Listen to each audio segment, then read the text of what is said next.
Morning, guys. Today we're going to take a look at page 6 of the Unit 7 Classwork packet. All right. In the last video, we took a look at how to use similarity statements in order to say which angles were congruent to which angles in similar figures and which sides were proportional to which sides.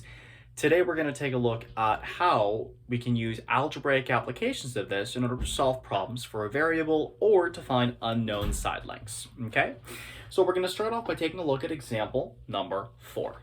Okay, now example number 4 gives us a scale factor, right? 2 to 3. That means for every 2 of the small one, we get 3 of the big one, right? So in other words, it's a dilation, okay? I'm making a figure bigger.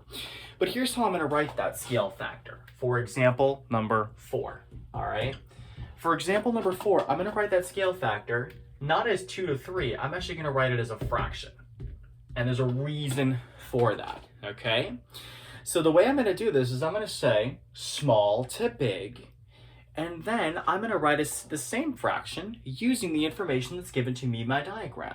So in my diagram, that would be 42 over x. Now that I've set up the proportion, do you guys remember how to solve a proportional equation? I certainly hope so. We would use cross multiplication. So in this case, I would have 2 times x and 3 times 42. So I have then 2x equals, let's see, 120, I think it's 126. Divide both sides by 2, and I get x equals 63. Okay? X equals 63. So a lot of this is going to boil down to simply writing two proportions, cross-multiplying, and solving for a variable. Now let's see how this would work if we're given, instead of just a scale factor, if all we're given is a similarity statement and a little bit of information about the figure, okay? So let's take a look at example number 6. Alrighty, so example number 6, I'm gonna write the most important part right up here. I'm not necessarily gonna write the figure, but I'm gonna write the most important part, the similarity statement, okay? Okay, now, here's what I want us to think about. They've already told us, right? They've already told us that the two figures are similar. What that means is I automatically know that corresponding pairs of sides are proportional. Let me say that again. Corresponding sides are proportional. That means I can actually write some proportional equations and then just use the numbers they give me in order to set up my two equations. Let me show what I mean by that. So we know that we want side AB, right? So I'm actually going to write that out here, side AB. My question to you guys is, what does AB correspond to? AB is 1, 2, so over here, 1, 2 would be DE. I also know that they gave me BC, okay? So they gave me BC, that's 2, 3, and what does that correspond to over here? It corresponds to EF, right? 2, 3, 2, 3. Okay, so I wrote some fancy schmancy little equation with letters. Now, let's actually fill in what we know. AB is just x. DE is 25. BC is 28. And EF is 20. Again, where did I get these numbers from, guys? I just got them from the problem. So now, if you'd like, you are more than welcome to go ahead and cross multiply. Some of you guys may notice that this can actually be simplified, right, by a GCF of 4. If you want to go ahead and do that first before cross multiplying, that's perfectly fine with me. That's actually a very efficient way. But if you didn't see that, that's okay too. So I'm going to go ahead and do this, okay? So I'm going to have 25 times 28 equals 20 times x. The reason it would have been better to simplify is that it would have probably reduced the numbers that I'm dealing with to be a bit smaller. But that's okay. Let me just make sure I remember how to multiply. 8 times 5 is 40, carry the 4. 10, 14, put a 0. 16, 1, 5, 0, 0, 1, 700. Okay? equals 20x.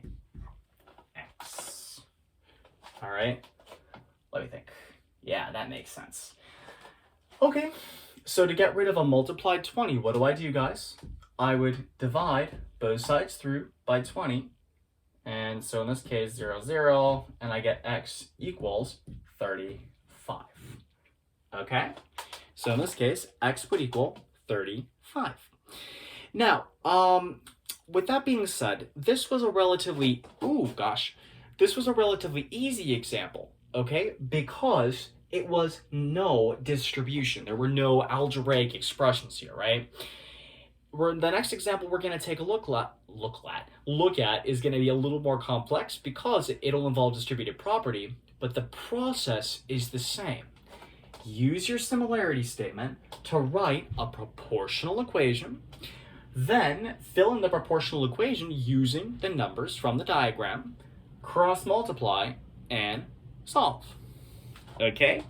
So with that being said, let's take a look together at example number Let's take a look together at example number 8, shall we?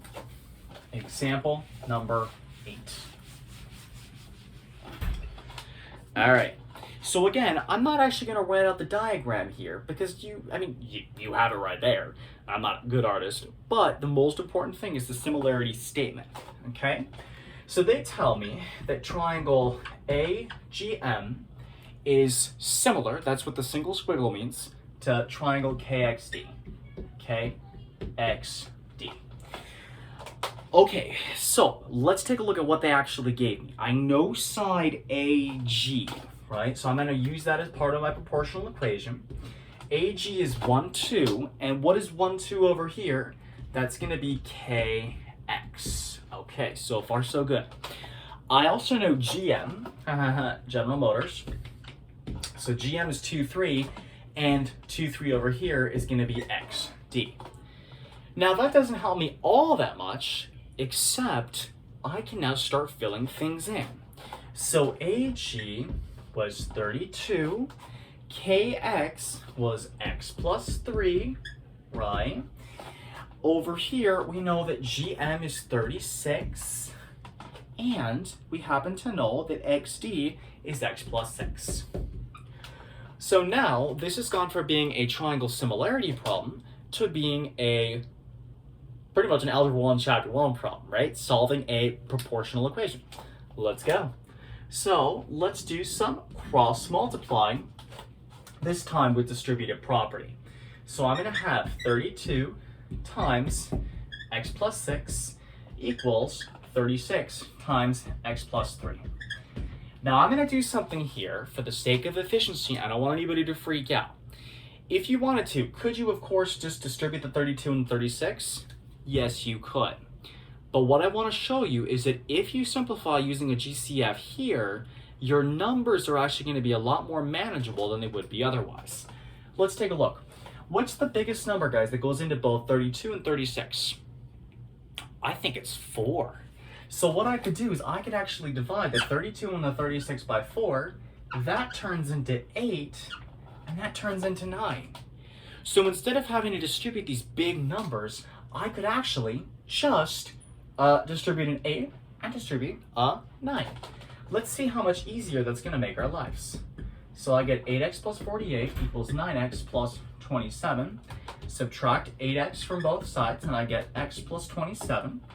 Subtract 27 over here, or I should say from both sides technically, and I get 21 equals x.